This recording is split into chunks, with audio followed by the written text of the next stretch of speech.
उत्तराखंड के राज्यपाल lieutenant general Gurmeet Singh ji, Uttarakhand सरकार के वन मंत्री श्री सुबोध उनियाल जी, उपस्थित देवियों, स्वजनों और बच्चों, आज के इस महत्वपूर्ण अवसर पर आप सबके बीच उपस्थित होकर मुझे हार्दिक प्रसन्नता हो रही है। उत्तराखंड का क्षेत्र योग और अध्यात्म जैसे भारतीय परंपराओं का प्रमुख केंद्र रहा है। ये बहुत ही खुशी की बात है कि आप सब यहाँ पूरे उत्साह के साथ योगाभ्यास के लिए उपस्थित हुए हैं।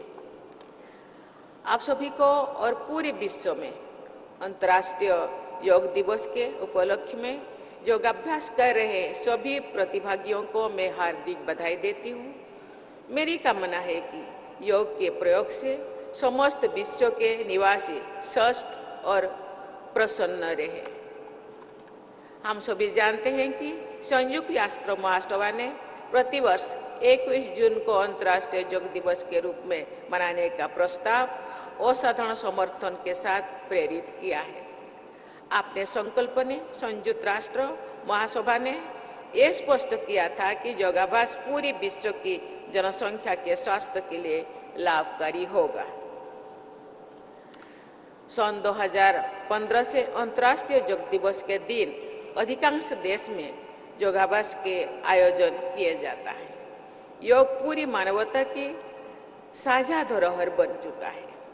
ये भारत की सॉफ्ट पावर का एक अत्यंत महत्वपूर्ण उदाहरण है। योग की अंतर्राष्ट्रीय लोकप्रियता के अनेक प्रभावशाली उदाहरण हैं। इस वर्ष अप्रैल में कुवैत की शेखा ओली जावर अल सबाह को पद्मश्री से सम्मानित किया गया। वो एक योग अभ्यासी है जो अपने प्रयासों से संस्कृतियों और लोगों को जोड़ने का काम कर रही है। योग का अर्थ जोड़ना। योग का अभ्यास व्यक्ति के शरीर, मन और आत्मा को जोड़ना है और स्वस्थ बनाता है। इसी प्रकार ये एक व्यक्ति को दूसरी व्यक्ति से, एक समुदाय को दूसरे समुदाय से और एक देश को दूसरे देश से जोड़ना काम भी कर रहा है। इसी उद्देश्य का ध्यान में रखते हुए 11वीं अंतर्राष्ट्रीय योग दिवस का थीम एक पृथ्वी एक स्वास्थ्य रखा गया है। भारत की पहल पर योग के प्रति विश्व समुदाय का सम्मान बढ़ा है और दुनिया भर के लोग इससे लाभान्वित हो रही है। योग पद्धति को सही और सरल तरीके से जन समूहों और जन सुलभ बनाना योग से जुड़े संस्थानों का दायित्व है। योग की शिक्षा किसी संप्रदाय या पंथ से जुड़े नहीं है। कुछ लोग भ्रांतिवश योग को किसी विशेष संप्रदाय से जोड़ते हैं, परंतु ऐसा बिल्कुल भी नहीं है। योग स्वस्थ जीवन जीने की कला है, जिसे अपनाने से मनुष्य के शरीर, मन और समग्र व्यक्तित्व को लाभ मिलता है। आज का दिन एक सिंबलिक रूप में योगाभ्यास किया जाता है अंतर्राष्ट्रीय स्तर पे, लेकिन मैं सबको अनुरोध करना चाहती हूँ, योग ऐसा चीज है जैसे कि हम खाना पीना सोना एक नित्य कार्यक्रम जिंदगी जीने के लिए चाहिए। मुझे लगता है योग भी जिंदगी जीने का एक हिस्सा बनाना चाहिए। कहा जाता है योगा से ही होगा, स्वास्थ्य ही संपदा। इसलिए इस संपदा को स्वस्थ रखना हम लोगों का कर्तव्य होना चाहिए। इसलिए योग एक माध्यम भी होना चाहिए। जो व्यक्ति स्वस्थ रहता है तो परिवार स्वस्थ रहता है। जब परिवार और समाज स्वस्थ रहते हैं तो देश स्वस्थ रहता है। सर्वे सन्तु निरामया की सोच का यही लक्ष्य है कि सभी लोग स्वस्थ और रोगमुक्त रहे।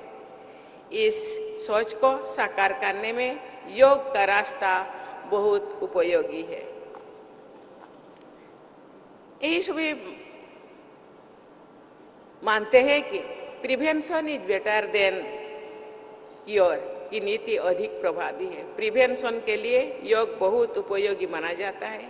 योगाभ्यास करने से व्यक्ति की इम्यूनिटी बढ़ती है। योग के अनेक प्रशिक्षण, प्राणायाम एवं योगासन की उपयोगिता बताते हुए ये स्पष्ट करते हैं कि किस प्रक्रिया को करने से किन किन रोगों का प्रतिरोध हो सकता है। आजकल जीवनचर्या से जुड़ी बीमारियां बढ़ रही है। ऐसी बीमारियों की रोकथाम में भी योग चिकित्सा को उपयोगी माना जाता है। आज यहाँ उपस्थित सभी लोग योग को जीवन का अभिन्न अंग बनाएंगे और अन्य लोगों को भी योगाभ्यास के लिए प्रेरित करेंगे। इसी विश्वास के साथ मैं अपनी वाणी को विराम देती हूँ। सभी स्वस्थ रहे, प्रसन्न रहे।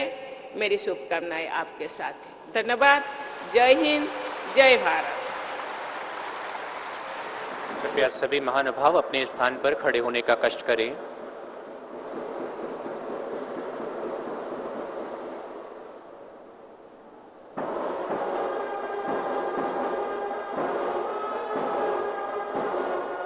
पूरे विश्व में अंतर्राष्ट्रीय योग दिवस के उपलक्ष्य में योगाभ्यास कर रहे सभी प्रतिभागियों को मैं हार्दिक बधाई देती हूँ।